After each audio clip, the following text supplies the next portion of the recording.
Sony Pictures'ın zarar üstüne zarar etmesinin ardından son planı ortaya çıktı ve bu sayede şirketin Spider-Man içeriklerine devam edeceği söylendi. Özellikle son zamanlarda bir sürü yeni Spider-Man 4 haberi duyduğunuzu çok iyi biliyorum. Sam Raimi'nin Spider-Man 4'ü çekmek istemesi, Tobey Maguire'ın 4. filmden umutlu olduğunu açıklaması ve son olarak da Hugh Jackman'ın geri dönmek için sunduğu şartlar. X-Men serisinde 24 yıldır Wolverine'i canlandıran Hugh Jackman yalnızca tek bir şartla Avengers Secret Wars filminde yer alacağını söyledi. Eğer filmde Robert Downey Jr. ve Tobey Maguire olursa tekrardan Wolverine olarak döneceğim dedi. Zaten Secret Wars'un açıklanan senaryosunda bu üçünün yer alacağını ve bir şekilde çok evren ekiplerinin lideri olacağını söylemişlerdi. Hugh Jackman'ın sadece bu şartta geri döneceğini söylemesi ise aslında filmin başrollerini ele vermiş oldu. Bununla birlikte Marvel Studios başkanı olan Kevin Feige'nin Hugh Jackman için tek planı bu değildi. Hugh Jackman'ın canlandırdığı Wolverine'i Avengers'ın bir üyesi yapacaklar ve bu yüzden de MCU'da kullanmak istiyorlar. Hepsi de Spider-Man'in 4. filminin çekilmesi ve bir zamanların efsanesinin geri dönmesi için yapılan PR çalışmaları. Dostlar hepiniz biliyorsunuz ki Sony son zamanlarda çok büyük hatalar yaptı. Madame Web filmi ise bunlardan en büyük olanıydı. Madame Web filminde Cassandra Webb'i canlandıran oyuncu Dakota Johnson filmin berbat olduğunu söyledi. Eğer filmin son halini izleseydim asla buna izin vermezdim dedi.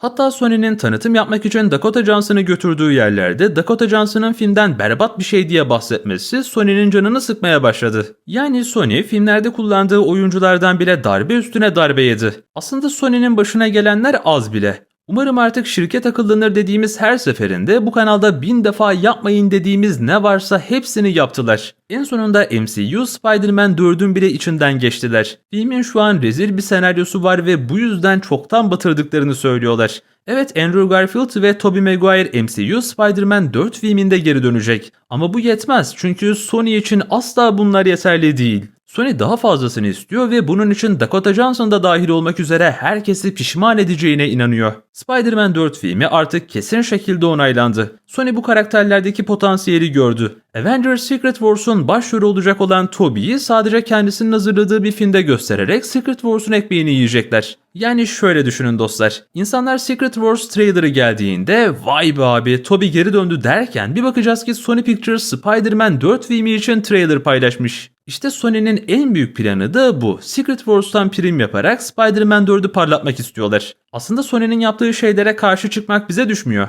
Yani bu durumda Kevin Feige'nin bile bir şey yapma hakkı yok. En fazla Tobey'nin ayağını kaydırıp Secret Wars filminden çıkartır ve Sony'nin planlarını bozar. Ancak Tobey'i Secret Wars'tan çıkartırsa bu durumda Hugh Jackman'ı da çıkarmak zorunda kalacak. Ama hatırlarsanız sizlere Hugh Jackman ve Tobey Maguire Secret Wars filminin başrolü olacak demiştim. Yani bu iki karakteri çıkarması Kevin Feige için gerçekten çok büyük bir saçmalık olur. Çünkü böyle bir şey yaparsa film çekemezler. Zaten Kevin Feige böyle bir şey yapabiliyor bile olsa MCU Spider-Man filmlerinin devamını çekemezler. Yani Kevin Feige bile Sony ile uğraşmak istemiyor ki zaten uğraşamaz. Sony Spider-Man karakterinin telif ve yayın haklarına sahip olan bir şirket ve bunu son damlasına kadar kullanıp tüm Spider-Man içeriklerini sinemada izletmek istiyorlar. Peki beni bütün bu konularda endişelendiren nedir? İlk 3 Spider-Man filmi kendi içinde bir trilojiydi. Yani Spider-Man bir üçleme olarak iyi bir hikayeye sahipti ve hatta Spider-Man 2 hala en iyi süper kahraman filmlerinden biri. Ancak 4. filmin bütçesi yeterli olmayacak, Sony yeterince emek vermeyecek ve Sam Raimi de son zamanlarda iyi filmler yapamıyor.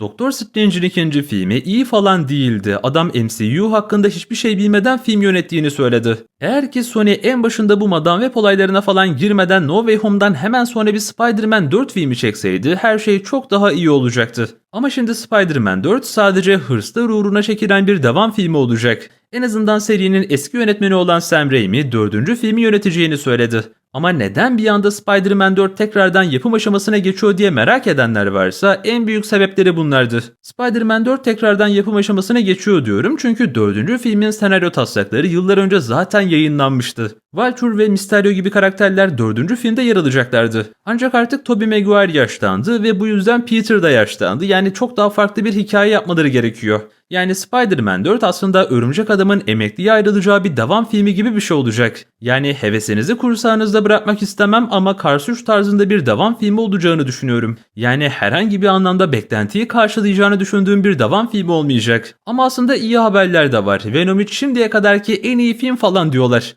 Belki de Morbius vakasında olduğu gibi filmde dalga geçiyor olabilirler. Tabi bunu asla bilemeyeceğiz çünkü Venom 3 Kasım ayında vizyona girecek. Şu sıralar yeni fragman gelmesi de çok zor. Ama Sony'nin ve son zamanlarda diğer sinema şirketlerinin gerçekten çuvalladığını görüyoruz. Yani gerçekten de sinema ölüyor mu yoksa Kevin Feige bu sessizliğin ardından güzel gelişmelerle geri mi dönecek? Fark ettiyseniz son zamanlarda MCU cephesi çok sessiz kaldı. Adamlar yeni projeler falan açıklamıyorlar. Yeni diziler duyurmuyorlar ve fragman falan da paylaşmıyorlar. Bu sessizliğin ardından yükselişte olan herhangi bir sinema şirketi olmadığını görüyoruz. Ama belki de Marvel düzgün bir şeyler çıkartır da MCU'yu toparlar diye bekliyoruz. Evet dostlar, böylece bir videonun daha sonuna gelmiş olduk. Umarım hazırlamış olduğum içeriği beğenmişsinizdir. Eğer gelmesini istediğiniz başka videolar olursa yorumlara yazmayı unutmayın. Şimdilik benden bu kadar, kendinize iyi bakın, hoşça kalın.